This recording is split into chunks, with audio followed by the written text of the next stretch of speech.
Juan 4:24 es un pasaje muy conocido, eh, muy estudiado en el tema de la adoración, ¿no? Y si hoy, de mañana, cuando veía la lista de lo que íbamos a cantar hoy, yo decía, uy, como muy oportuno, porque yo no he hablado por la semana, no sé ni una palabra con Lilian, y que hayamos cantado esas canciones. Justamente hoy quería compartir con ustedes el tema de la verdad sobre la adoración.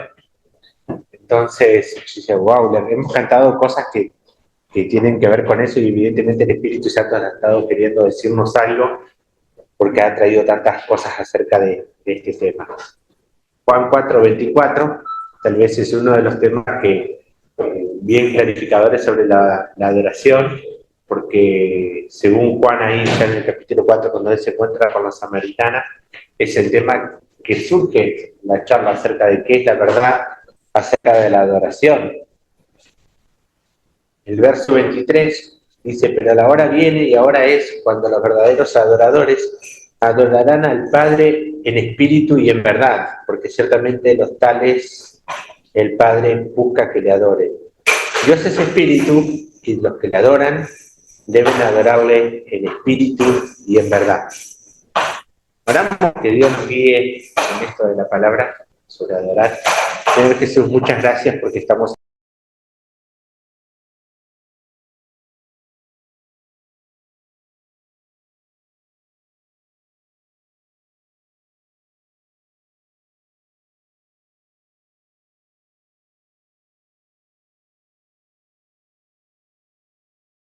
en todas las cosas de Jesús, nos hace saber.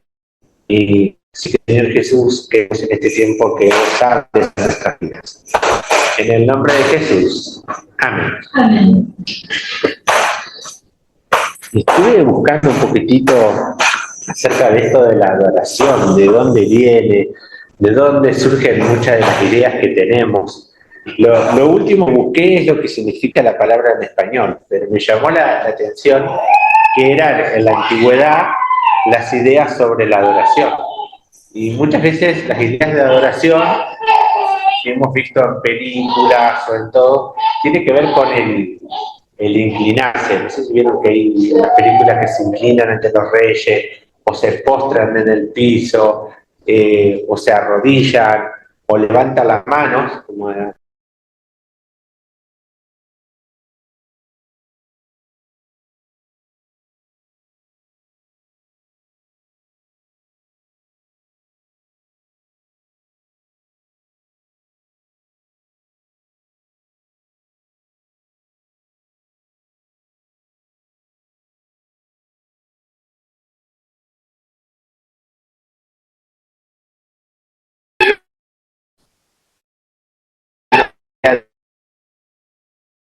siempre unos que perdieron conocimiento de que había un Dios que nos había creado, seguían manteniendo estas costumbres, ¿no? Reconocemos que Dios está por encima de nosotros, entonces levantamos las manos y o nos arrodillamos o nos postramos delante de Dios. Muy interesante que cuando estamos en rebeldía no queremos hacer ninguna de esas cosas, ni levantar las manos, ni inclinarnos, ni postrarnos. Y leía un poco de esto que, por ejemplo, los reyes en la época de los faraones, que generalmente los faraones egipcios dominaban sobre muchos de los pueblos alrededor, entonces los reyes de los otros pueblos a veces iban y se postraban 7 veces delante del faraón porque estaban significando que el faraón era 7 veces más grande o más alto que, que, que ellos. Entonces, si nos pensamos en Dios, ¿cuántas veces deberíamos tirarnos y postrarnos delante de Dios, sabiendo que Dios es infinitamente más grande que nosotros? Eh, Otro pueblo que tenía mucho de esto de adoración y de rendir homenaje a las que están en autoridad era la cultura persa. Nos dice que cuando Carlos Magno conquista a los persas, quiere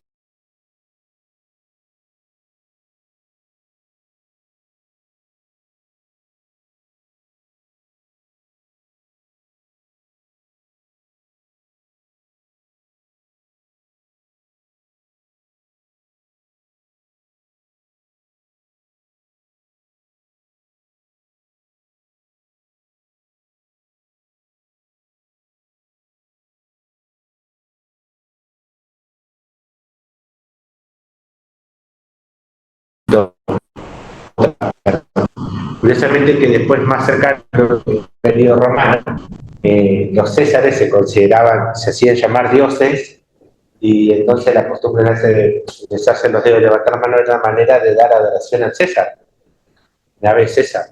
Todos gestos que tienen que ver con rendir adoración. Y los cristianos, ahí dieron la nota, porque los cristianos, cuando aceptaron a Cristo, entendieron bien de que a la única persona que teníamos que adorar era Jesucristo y no al César. Y entonces, mientras la cultura decía el César es el Quirios, los cristianos decían Jesucristo es el Quirios. Cuando lo escuchaba alguien sin importancia, eso no tenía consecuencias, pero cuando lo encontraba y escuchaba a alguien con autoridad dentro del Imperio Romano, ese era un problema de lealtad, porque estaban reconociendo a otro señor, a otro rey, que no era el César, y eso les valió muchas veces la vida a los cristianos. El punto es decir, bien, voy a decir que Jesucristo es el César, Jesucristo es el Señor, pero nosotros decimos que también el César es el Señor, así que podés adorar también al César. Y ahí entraba el problema, que los cristianos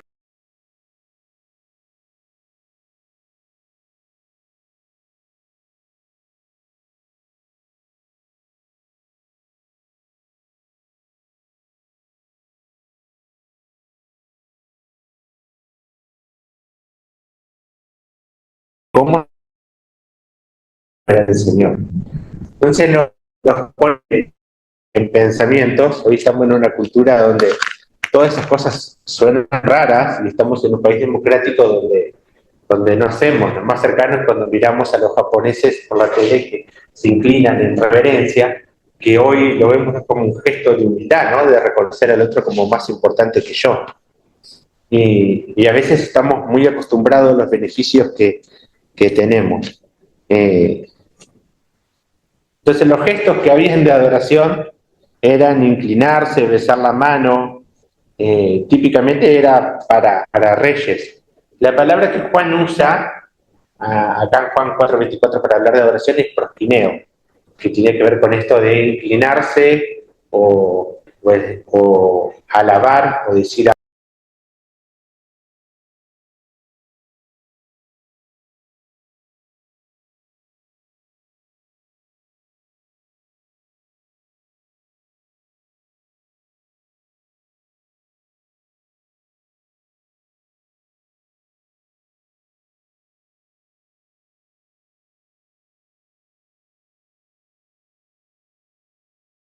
que somos dependientes de él. Nos postramos, estamos humillándonos y también y nuestra rodilla también era símbolo de vulnerabilidad. Nosotros estamos reconociendo que somos vulnerables delante de Dios cuando nos ponemos de rodilla o nos postramos. También estamos diciendo, sí, yo no soy tu enemigo, no estoy en rebeldía y no estoy buscando hacerle daño a Dios en eso. En el caso de los reyes eso era importante. A Dios obviamente que posiblemente no le hagamos mucho daño con nuestras actitudes, pero esto nos lleva a pensar qué estamos haciendo cuando adoramos. Dios es espíritu, los que le adoran deben adorarle en espíritu y en verdad, le dice Jesús a la mujer samaritana. Porque la mujer samaritana, en los versículos antes le dice, ¿no? Nuestros padres adoraron en este monte, vosotros decís que en Jerusalén está el lugar donde se debe adorar. La adoración en el Antiguo Testamento, en esa época, había muchas cosas que eran importantes, que incluían un templo, o sea, un lugar físico. Ese lugar físico era importante dónde estaba ubicado. No, por eso los lugares altos, las montañas, los árboles grandes eran como lugares importantes para la adoración. Era importante el tema de los sacrificios, tipo animales. Era importante el tema de las oraciones que se decían. La obediencia y la reverencia. ¿No? Entonces tenemos en una cultura judía donde Dios le había dado el arca, que ese arca estaba en un tiempo deambulando por distintos lados de Israel. Después viene el sueño de David de hacer un templo en la adoración. ¿Y dónde hace la adoración? En ese mismo monte donde Dios detiene el ángel y él hace un sacrificio. En ese monte es donde donde instala el templo después, y se cree de que ese lugar era el mismo lugar donde Abraham había intentado sacrificar a Isaac. Entonces, en ese lugar era donde Dios había dicho que era el lugar donde adorar.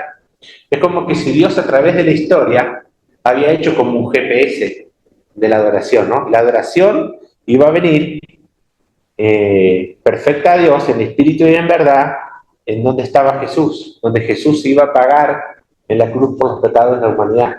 Porque lo que Isaac hizo, Abraham con Isaac era símbolo de lo que Dios iba a hacer con Jesús.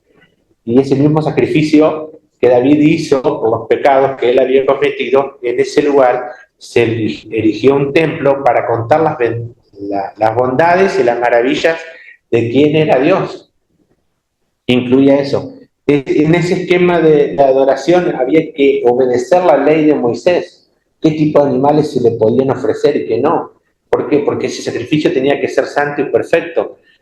Dios estaba dándonos instrucciones acerca de la adoración.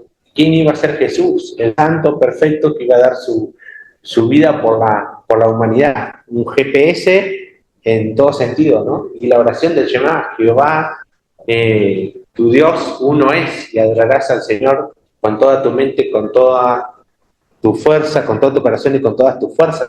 Había todo como un GPS de las maneras, qué oraciones decir, que nos orientaban a quién era Jesús, ¿no? En la fuente. Entonces, cuando la mujer samaritana empieza a decir, ustedes dicen que hay que adorar en Jerusalén y nosotros acá, Jesús le dice, llega el momento donde no es importante el lugar físico, donde no es importante los ritos, donde no es importante, sino que los que adoran tienen que adorar en espíritu y en verdad. O sea, deja de ser las formas externas de adoración lo importante y pasa a ser importante lo interno. Pasa a ser lo importante interno. Entonces, el conocer a Jesucristo, el haber nacido de nuevo, se convierte en la primera regla para la adoración a Dios. En Juan 3, ahí a la vuelta, Jesús le dice a Nicodemo, en verdad te digo que el que no nace del agua y del espíritu no puede entrar en el reino de Dios. Lo que es nacido de la carne, carne es, y lo que es nacido del espíritu, espíritu es. Entonces, en el momento que conocemos a Jesucristo como nuestro Señor y Salvador, las cosas viejas pasaron y aquí son todas hechas nuevas. Hubo una regeneración donde nacimos de nuevo, somos sellados con el Espíritu Santo, y ahí comienza nuestra posibilidad de adorar a Dios, ¿no? Es en espíritu y en verdad. Primero el nacimiento espiritual. ¿Cómo podemos adorar a Dios en espíritu si no hemos nacido de nuevo? Es imposible. No podemos hacerlo. Por eso lo primero que tenemos que hacer es compartir de Jesucristo como Señor y Salvador. Las personas necesitan conocerlo para adorarlo. Porque si no, nuestra adoración puede volverse como una adoración del pasado, ¿no? De actos externos, de cosas que tal vez la gente ve como, mirá, se pone de rodillas, hace esto, hace lo otro, pero en el corazón no está pasando nada, porque no ha nacido espiritualmente, no tiene a Jesús en el corazón. Y esto tiene que ver con la verdad sobre la adoración. La adoración tiene que estar en línea con la revelación de lo que la Biblia nos está diciendo. No puede estar ajena a las verdades bíblicas. No podemos adorar de cualquier manera, sino que tiene que ver con la obediencia a Él. Y cuando nacemos de nuevo y el Espíritu Santo empieza a vivir en nosotros, ahí comienza nuestra adoración. ¿Saben cuál es la primera referencia de la adoración en el Nuevo Testamento? En la era cristiana. Lucas 24. Lucas 24, 52. Es la primera referencia que tenemos de la adoración en el pueblo cristiano. Y aconteció que mientras los bendecía, en el 24:51, tomo antes para ver, que mientras los bendecía, se separó de ellos y fue llevado arriba al cielo. Y ellos, después de adorarle, regresaron a Jerusalén con gran gozo. Y estaban siempre en el templo alabando a Dios. El primer momento de adoración es cuando Jesús asciende al cielo. y se cree que los 120 que estaban, otros dicen que estaban los 500, se pusieron de rodillas y levantaron sus manos mientras Jesús iba ascendiendo al cielo. La tradición cristiana nos lo enseña de esa manera, porque dice que le estaban adorando. Y después ellos pasaron a pasar gran parte del tiempo en el templo todos los días adorando a Dios, porque había mucho gozo de que habían visto a Jesús resucitado ascender al cielo. 10 días después llega Pentecostés, viene el Espíritu Santo y todos empiezan a hablar en lenguas y empiezan a adorar a Dios en el contexto de estar juntos, de enseñar la palabra de Dios. Y se dice que el énfasis en los primeros tiempos del cristiano no estuvo tanto en adorar a Dios a través de la música, sino que la manera de adorar era proclamarle. Cuando le anunciaban y hacían discípulos, ese era el énfasis de la adoración. Por eso en los primeros capítulos de los Hechos no nos hablan mucho de tiempos musicales de alabanza, no nos hablan mucho, no es porque no estaba, sino porque la manera de alabarle y de glorificarle a Dios era en el cumplimiento de la gran comisión. Entonces cuando pensamos, ¿cuál es una de las maneras que la iglesia nosotros hoy tenemos que cumplir la gran comisión? Haciendo discípulos. Esa fue la manera principal en el primer tiempo de la iglesia, proclamar a Jesús para que muchos le conozcan, ¿no? Y muy interesante porque Pedro, en 2 de Pedro 2.9, dice que nosotros somos nación santa, real sacerdocio, pueblo adquirido por Dios, para que anunciemos las virtudes de aquel que nos llamó de las tinieblas a su luz admirable. Entonces, cuando estamos proclamando a Jesús y estamos diciendo que Él es el Salvador, estamos adorándole, estamos diciendo quién es Él. Él es el Salvador. Y muchos le están conociendo. Como el templo en el Antiguo Testamento era un monumento donde muchos venían a adorar a Dios y veían cómo este pueblo puede construir un templo así y adorar de esta manera. Hoy nuestras vidas cambiadas,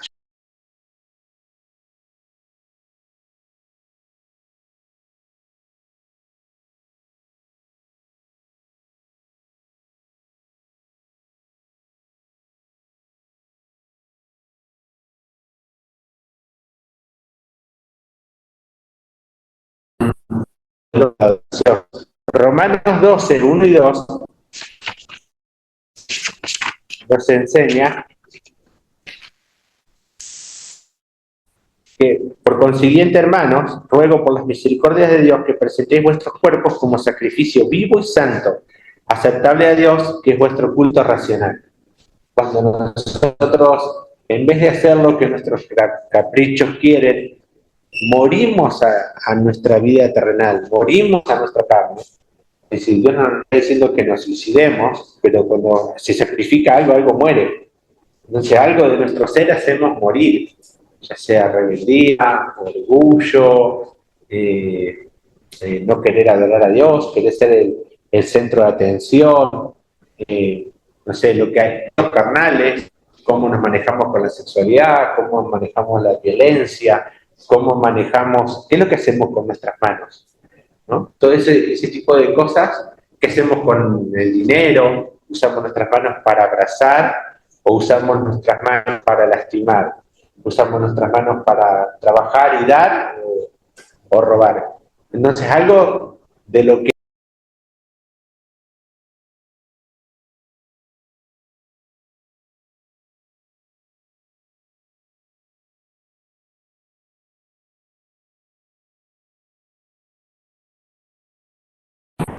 es la más altas que las nuestras y que somos dependientes de su ayuda para vivir en santidad en esta manera.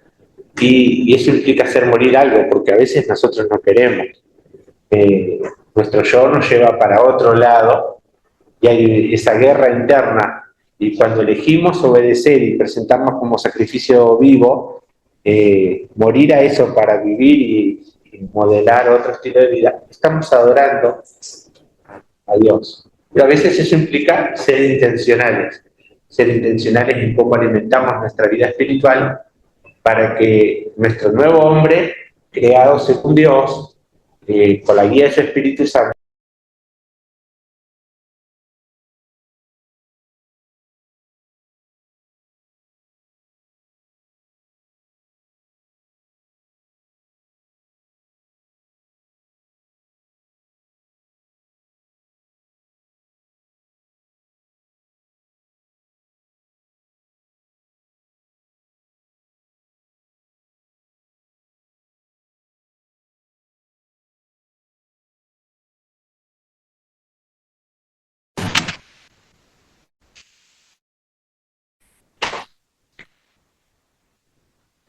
Dice, porque nosotros somos la verdadera circuncisión, que adoramos en el Espíritu de Dios y nos gloriamos en Cristo Jesús, no poniendo la confianza en la carne. Sí, todas las personas practican la fe, todas las personas confían en algo. Ahora, ¿en qué ponemos nuestra fe? En nuestra familia, la carne. En el pueblo judío eran como muy observadores de eso, ¿no? Soy del linaje de David, soy del linaje de Benjamín. Y cuando Pablo empieza a relatar sus pergaminos, se van a decir, todas estas cosas para mí eran valiosas, pero las he estimado como basura para tener a Cristo. Porque el linaje espiritual de haber aceptado a Jesucristo, de haberse convertido en hijo de Dios, perdonado por Dios, era más importante que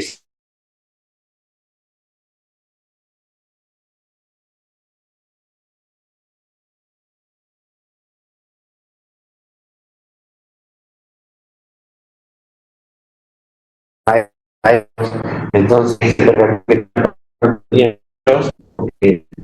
Gamaliel aceptaba a todos como alumnos, ¿no? Ellos elegían a los mejores de los mejores de los mejores, y Pablo había sido elegido para estudiar ahí. Y Pablo dice, eso para mí era importante, pero ya no es importante, porque nosotros en Cristo, al ser llenos de, ser sellados por el Espíritu Santo, ser nueva persona, somos la verdadera circuncisión.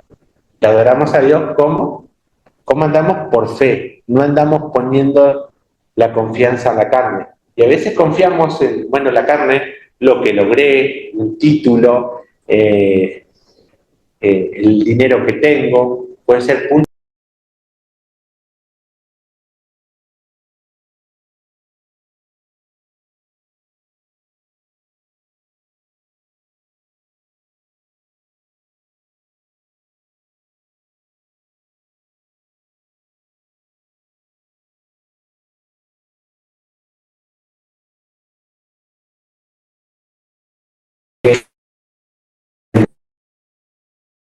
del Espíritu Santo. Hablando entre vosotros, dice el 19, con salmos, himnos y cantos espirituales, cantando y alabando por corazón al Señor. ¿No? Acá parece que Pablo se toma el tiempo de explicar qué es lo que refleja la vida llena del Espíritu Santo. Alguien que canta, alguien que alaba a Dios. Y no era que eso en los primeros años no era tenido en cuenta, sino que el énfasis estaba muy en, hablamos de ser llenos del Espíritu Santo, hablamos de orar por los enfermos, hablamos de ir y hacer discípulos, de compartir, y no es que no pase que le cantamos a Dios, sigue pasando. Pero eso pasaba a veces al ir al templo,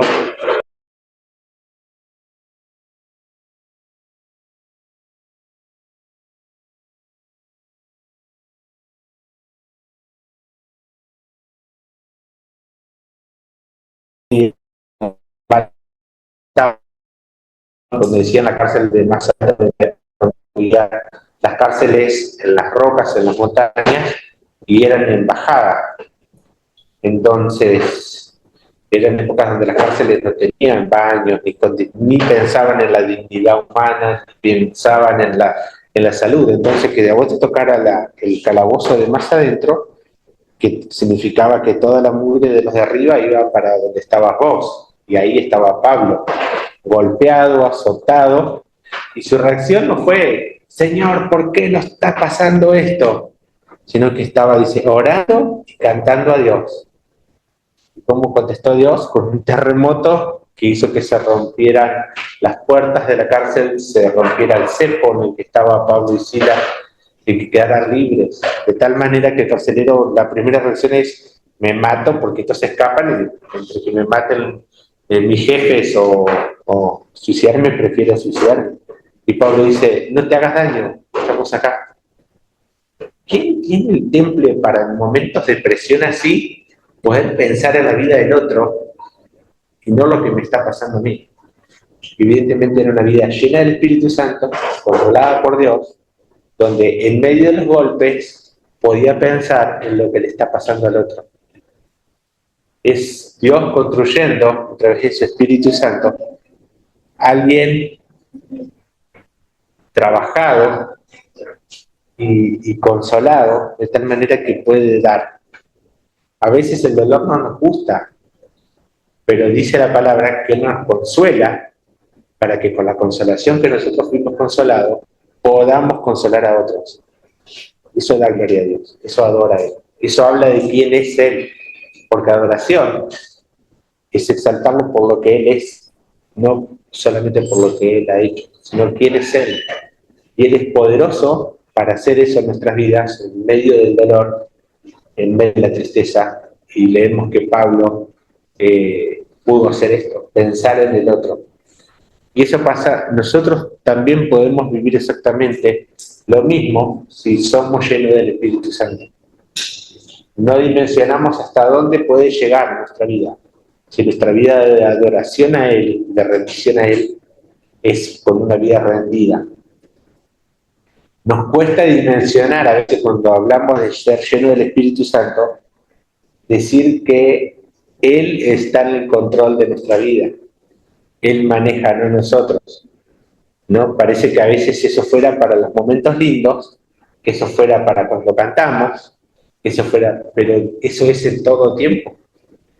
Y a veces no lo logramos hacer, pero se pone más en manifiesto en los momentos difíciles. Porque en los momentos difíciles es donde nosotros empezamos a reconocer que nosotros no podemos. Nosotros empezamos a convencernos a nosotros mismos. La verdad es que yo puedo.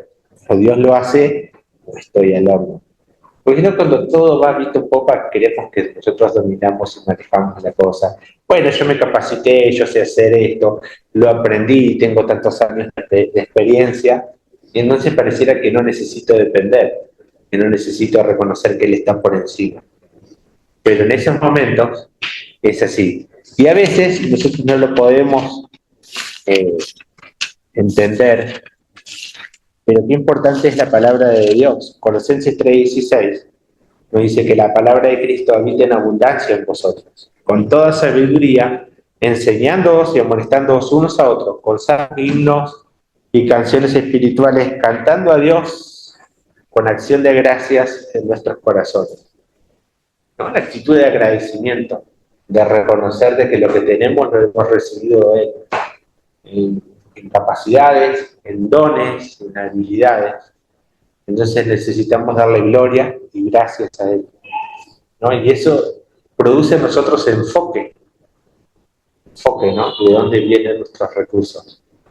Produce enfoque de que nuestros problemas no son tan grandes como a veces pensamos que lo son.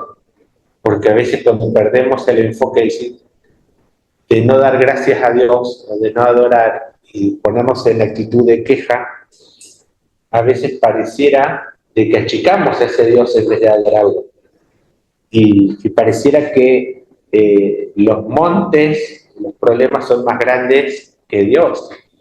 ¿No? Es muy interesante porque dice que si tuviéramos una fe chiquitita con un grano de mostaza, le diríamos al monte que se vaya al mar y el monte se iría. Es que cantamos una canción acerca del tema de los montes hoy, que lo menciona en un punto.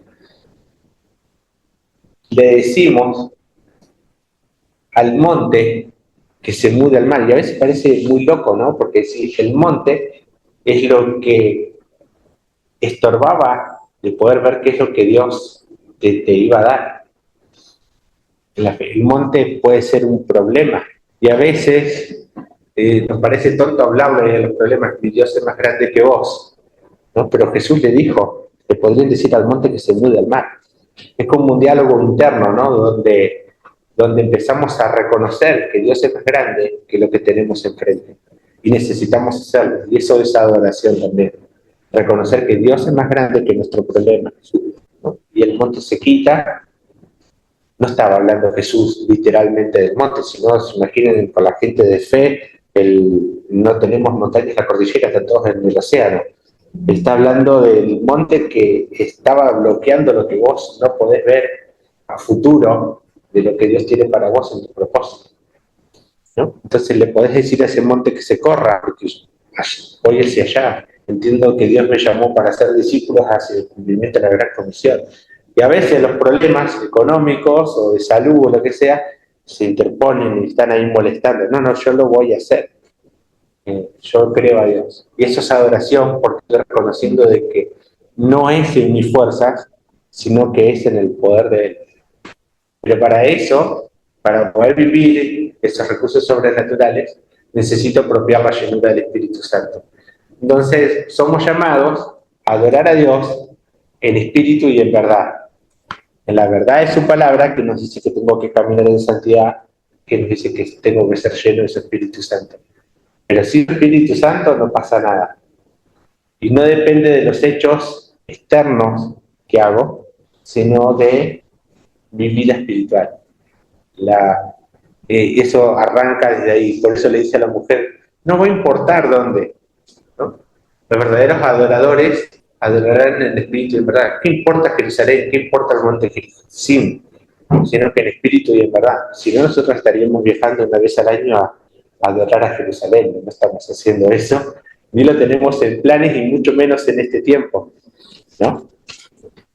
¿Qué es eso? Entonces, para recordar, ¿no? La adoración nos enfoca en la grandeza de Dios, nos mantiene agradecidos por quién es Él. Cantamos y le adoramos porque Él perdonó nuestros pecados, porque en medio de las circunstancias Él puso gozo. Y proclamamos sus atributos que vencen las circunstancias.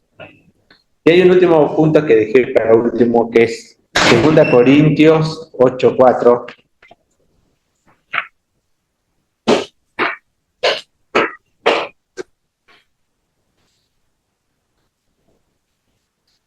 Que habla, ¿no?, de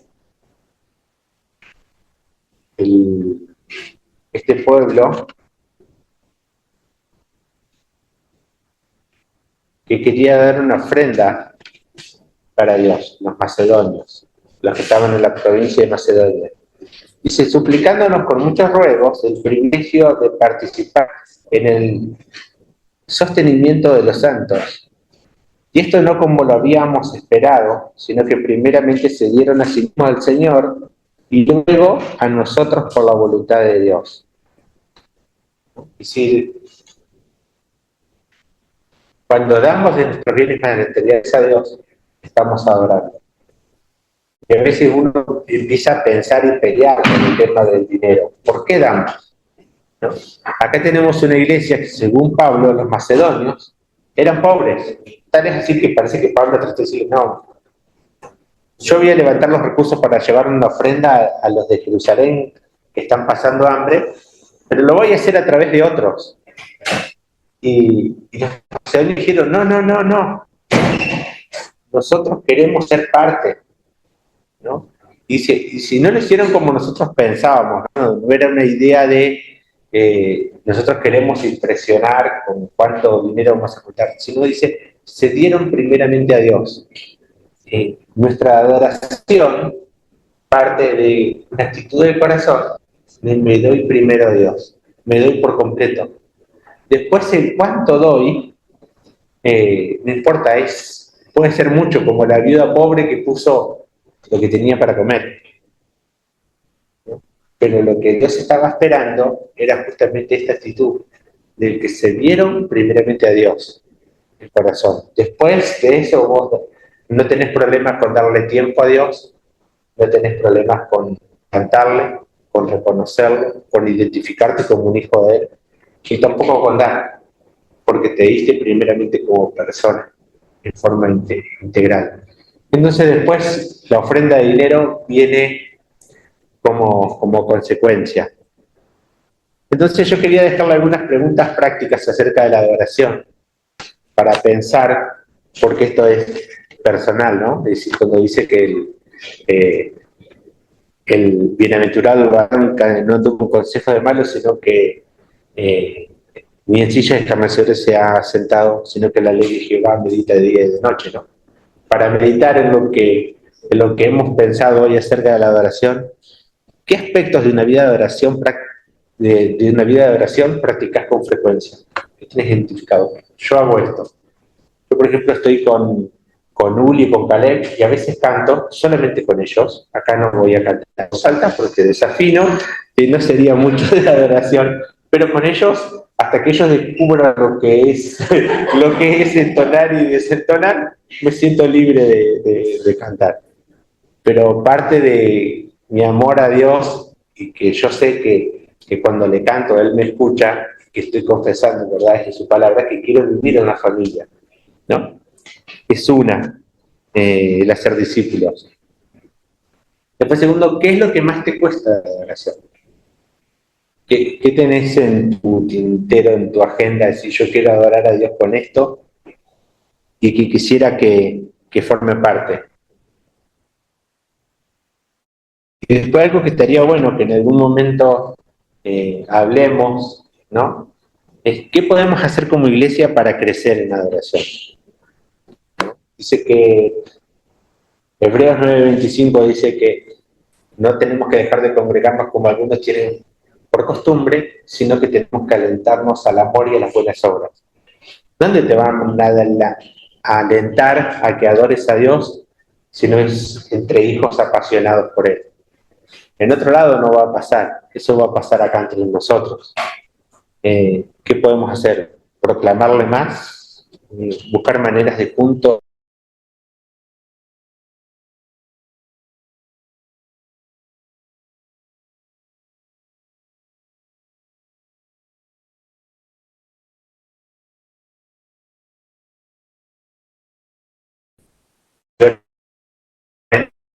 Seguir una guía no sé, proponernos estudiar un tema, la Biblia juntos, que nos haga más santos. Eso nos va a llevar también a dar gloria a Dios.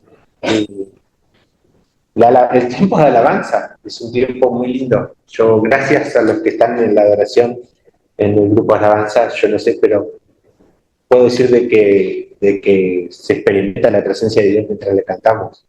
No sé que no está improvisado. Hay oración, hay algo que a mí me permite conectarme con Dios.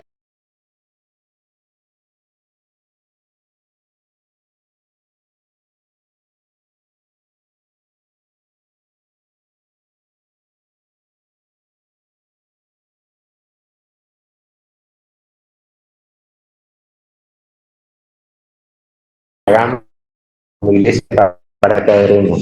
Somos llamados a adorar en espíritu y en verdad, conforme a su palabra, pero guiados por el Espíritu Santo. Él es el que nos va a guiar. Oramos. Señor Jesús, muchas gracias por esta mañana poder meditar en tu palabra acerca de lo que significa meditar en tu palabra para adorarte en espíritu y en verdad, Señor. Gracias, Espíritu Santo, porque tú eres el que nos guías. Gracias porque tú eres el que nos diriges. Y a honrarte, Señor, en nuestras oraciones, en nuestra dependencia. A honrarte, Señor, por nuestras ofrendas.